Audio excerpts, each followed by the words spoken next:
Hello అందరికీ. ఎలా ఉన్నారు అందరూ? నిన్న తీసుకొచ్చిన పాలకూర ఇంట్లో అలానే ఉండిపోయింది. దాంతోటి ఏదైనా ట్రై చేద్దామని చెప్పేసి పాలకూరతో పలావ్ అయితే ట్రై చేస్తున్నాననమాట.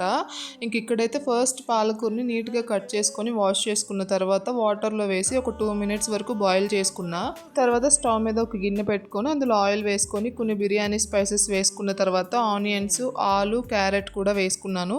అలాగే కొంచెం కొత్తిమీర, కరివేపాకు కూడా వేసుకొని ఆయిల్‌లో ఫ్రై చేసుకోవాలి. ఇంకా అవి ఫ్రై అయిన తర్వాత కొంచెం అల్లం వెల్లుల్లి పేస్ట్ కూడా వేసుకొని ఫ్రై చేసుకున్నాను అనమాట. ఇక్కడేమో మనం ఆల్రెడీ బాయిల్ చేసి పెట్టుకున్న పాలకూరలో ఒక 4-5 పచ్చిమిర్చి వేసుకొని కొంచెం జీలకర్ర వేసుకొని మిక్సీ జార్లో మెత్తగా మిక్సీ పట్టేసుకోవాలి.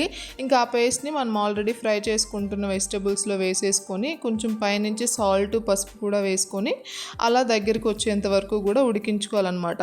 ఇంకా తర్వాత అందులోనే మనం తీసుకున్న రైస్కి సరిపడా వాటర్ వేసుకొని పైనుంచి కొంచెం ధనియాల పొడి కూడా వేసుకొని ఆ వాటర్ని మరిగించుకోవాలి. వాటర్ మరుగుతున్నప్పుడు మనం ఆల్రెడీ నానబెట్టి పెట్టుకున్న రైస్ వేసేసుకొని ఉడికించుకోవాలన్నమాట. చాలా సింపుల్గా అయిపోయింది. టేస్ట్ కూడా చాలా బాగా వచ్చింది. మీరు కూడా ఒకసారి ట్రై చేయండి.